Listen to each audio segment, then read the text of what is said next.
This is something like if the Joker and Venom decided to join forces. Two figures seen as an embodiment of the worst that political power can offer us, who might now be up to something in secret that no one has noticed. Check it out.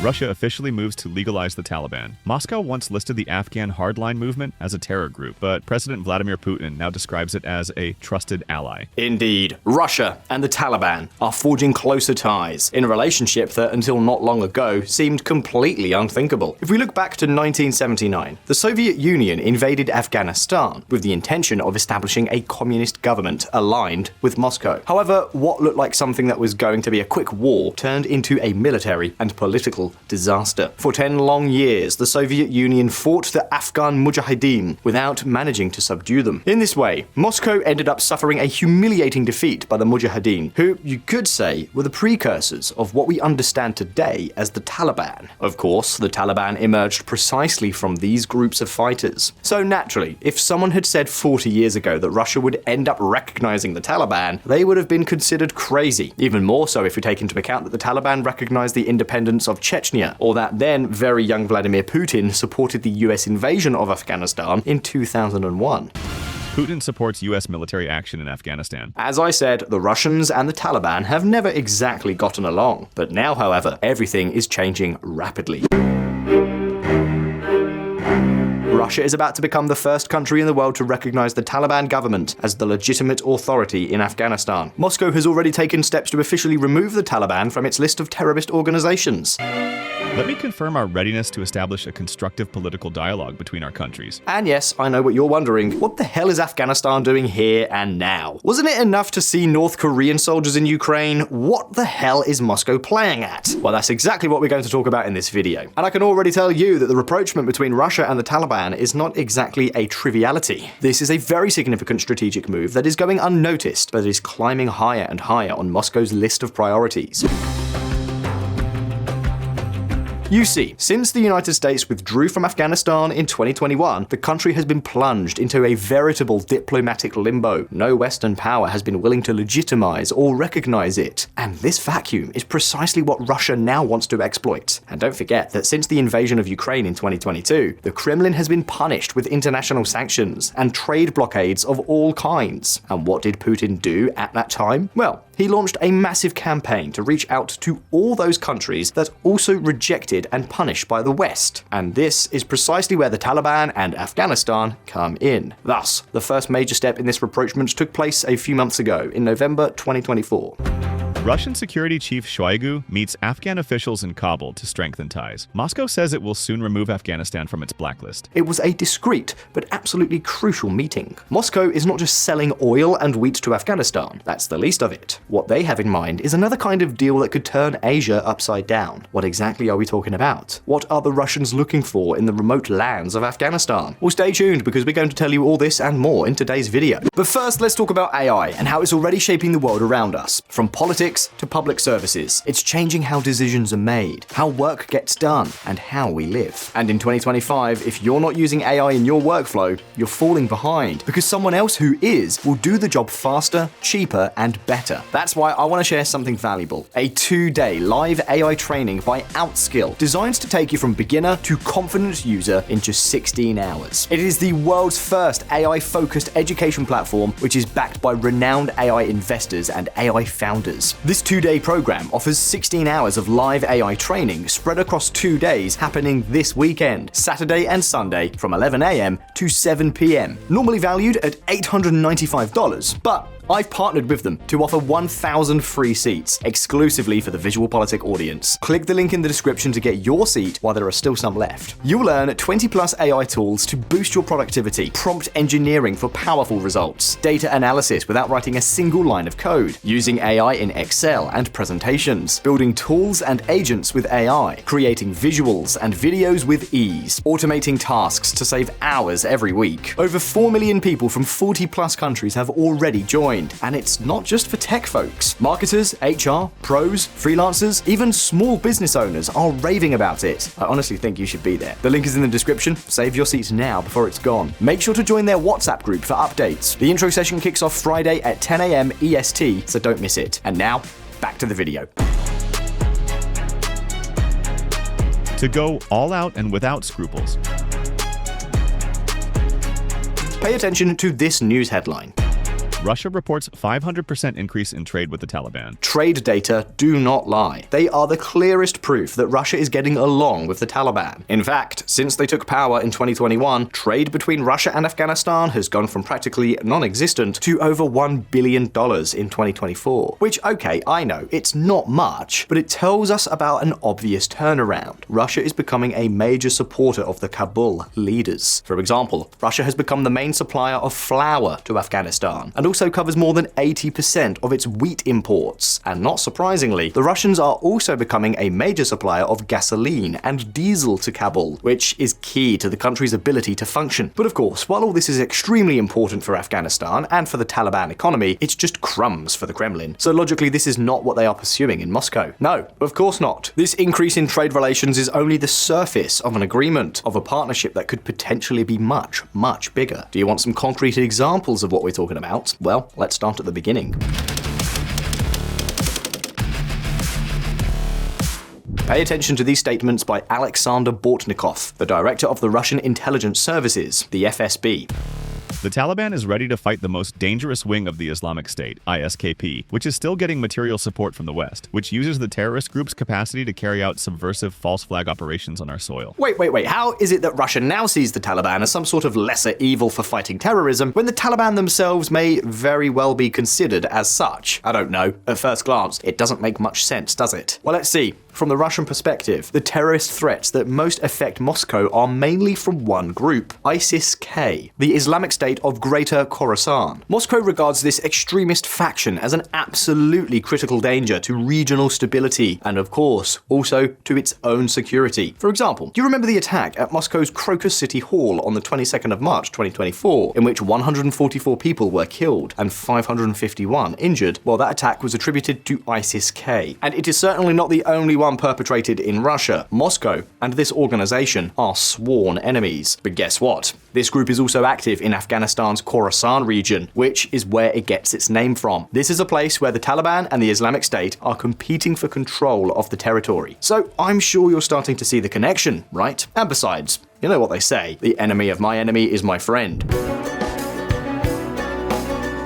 Now, some of you may be wondering, but Josh, if the Taliban are also madmen, why seek a partnership with them to fight other radical jihadists? What's the difference? Well, let's see. It's true that both ISIS-K and the Taliban are jihadists, but there are big differences between them. For example, while the Islamic State has ambitions to wage a global jihad with attacks abroad and destabilization of countries, the Taliban are a much more nationalistic group focused on controlling Afghanistan, period, which of course makes them much more comfortable for Moscow. Not that we're about to see the Taliban and the Russians wielding Kalashnikovs together in the same trenches, but for the Kremlin to collaborate with the Taliban could serve to contain the advance of ISIS-K without having to intervene directly, something that, obviously, it cannot afford at this time. The war in Ukraine continues to swallow up all its available resources. But that's not all. What if I told you that there are reports that Russia has been collaborating with the Taliban for some time now? What if I told you that it has been doing so since before the US withdrawal in 2021? Yeah, that's right. Earlier in 2025, several media outlets such as Insider and the New York Times brought to light reports that Russian military intelligence, the GRU, paid tens of millions of dollars to Taliban groups in Afghanistan. Their objective? Nothing less than to attack the international troops deployed in the country, including, of course, those of the United States.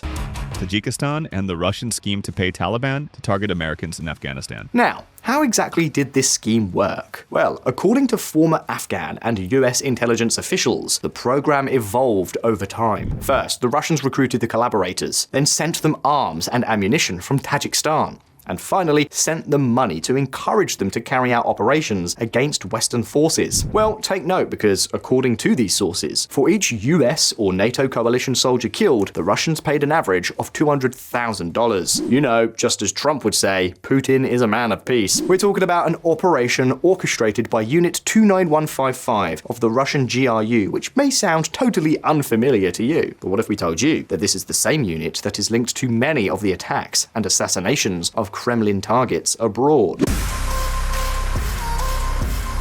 For example, This unit is credited with the attempted assassination of former Russian intelligence officer Sergei Skripal and his daughter with the nerve agent Novichok in Salisbury, UK in 2018. Explosions at an ammunition depot in the Czech Republic in 2014 are also attributed to them. And these are just two examples from a long list of attacks and cyber attacks. Well, this unit operates precisely at Russia's 201st base in Dushanbe, Tajikistan, which is one of Russia's main bases abroad, with around 7,000 troops deployed. And of course, knowing this, now that the Taliban are in power, it's no wonder that Moscow has been given a free hand.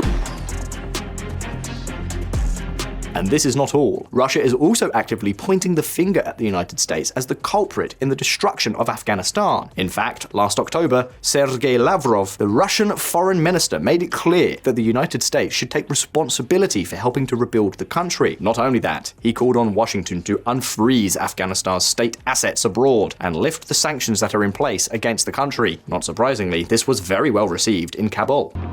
The United States disregards international criticism of its actions and continues to illegally hold Afghanistan's national assets while maintaining strict sanctions against its banking sector, emphasizing that the West is pushing the situation in Afghanistan into a dead end. Now, this is not the only thing the Russians are looking for. In fact, security is far from their priority. What we've told you so far is just the tip of the iceberg, and here comes the key part of this whole story.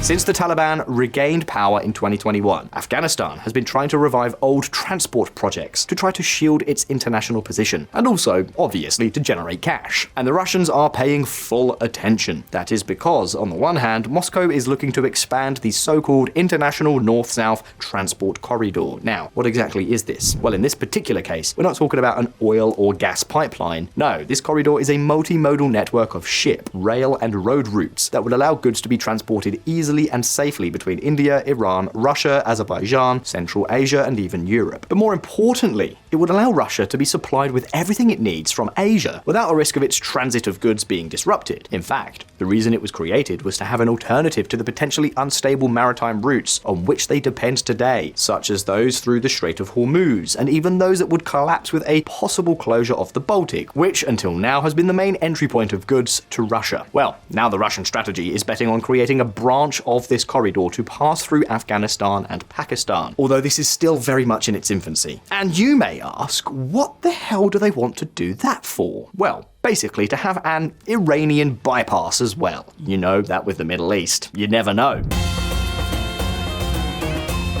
But pay attention because this is just the beginning. Take a look at these statements. Based on our discussions, a logistics hub will be established in Herat province that can connect the north with South Asia. The Taliban hope the new hub will handle millions of tons of oil that they expect Russia to sell to South Asian countries, particularly Pakistan, in the coming years. Access to Pakistan via Afghanistan would be the best option. This one is already starting to sound very different. The Taliban wants to turn Afghanistan into a regional energy hub and intends to do so through investment agreements with Russia, Iran, and Pakistan. We're talking about mining, energy, and infrastructure projects, totaling more than $1 billion US. Agreements that would not only seek to guarantee Afghanistan's energy supply, but above all, offer Russia a platform to distribute its oil and gas to South Asia. Take note of this. Take a look at this news item from late 2024. Exclusive Rosneft. Reliance agree biggest ever India-Russia oil supply deal. VisualPolitik community. Global geopolitics has changed, and now Russia wants to place most of its oil and gas exports in Asia, something it has already started with China with the power of Siberia pipelines. But with India, it is obviously more difficult because logically they don't have a border. And the question is, what on earth does all this have to do with Afghanistan? Well, take a look at this map. The Tapi is an old dream of Turkmenistan, to be able to exploit its enormous deposits and sell gigantic quantities of gas to Pakistan, and above all, to India. But for that, the pipelines have to pass through Afghanistan. In fact, this happened last February. During a cabinet meeting on February 7th, the president of Turkmenistan urged Turkmen officials to speed up construction of the $10 billion TAPI pipeline. And what does Russia have to do with all this? Well, Moscow could try to get involved in this project to make it bigger, so that not only Turkmenistan's gas reaches India, but also Russian gas and oil. In other words, it would aim to use this project to get a direct highway to one of the markets with the fastest growing demand for crude oil and gas on the entire planet. In fact, there is already news about it. Pakistan embraces Russia's role in TAPI pipeline and seeks increased oil imports. But let me stress, for that, they need Afghanistan. Do you understand what we're talking about? But we're not done yet. There's still more. More reasons why Moscow really does see a gold mine in reaching out to the Taliban. Take a look at this news item. The Taliban are sitting on $1 trillion worth of minerals the world desperately needs. Just as it says, in common minerals alone, Afghanistan has an estimated 60 million tons of copper, 2.2 billion tons of iron, and 183 million tons of aluminium, among many other minerals. This, at least, is the estimate disseminated by the United States a few years ago. The numbers may be somewhat inflated, but that there is mineral wealth in this country seems pretty clear. In fact, they also have significant deposits of rare earths, such as lanthanum, cerium, or neodymium, minerals that are used in the manufacture of batteries, magnets, lasers, catalysts, electric generators, and much more. And you know what? Nothing is exploited, or at least almost nothing, because the truth is that others who have set their sights on the area are the Chinese. China has been a major investor in the Afghan mining sector in recent years. You know how it goes, last one is a rotten egg. And now, as you can see, Russia is arriving ever more eager to get its piece of the pie. Afghanistan plans to cooperate with Russia on mining of rare earth metals, Minister. There is good potential for the extraction of these metals and minerals, and I hope that Russian companies will invest in Afghanistan in this area, Nuruddin Azizi added. Do you understand now why Moscow is about to remove the Taliban from the terrorist blacklist? Moscow is thinking of a new transit zone for goods, a new welcoming port for exporting Russian gas and oil in torrents, and a new strategic partner for extracting minerals, including rare earths. If they manage to reach an understanding with the Taliban, they have at their feet a platform with a collapsing economy and serious problems of all kinds, a country and a regime eager and, above all, in need of some external support. Apart from that, the advantage that Russia has is that they don't care about human rights, which would make it very easy for them to reach an understanding with the Taliban. Well, that's the way things stand. Now, if you found this video interesting, don't forget to like it and subscribe to the channel if you haven't already done so. Thank you very much for watching. All the best. I'll see you next time.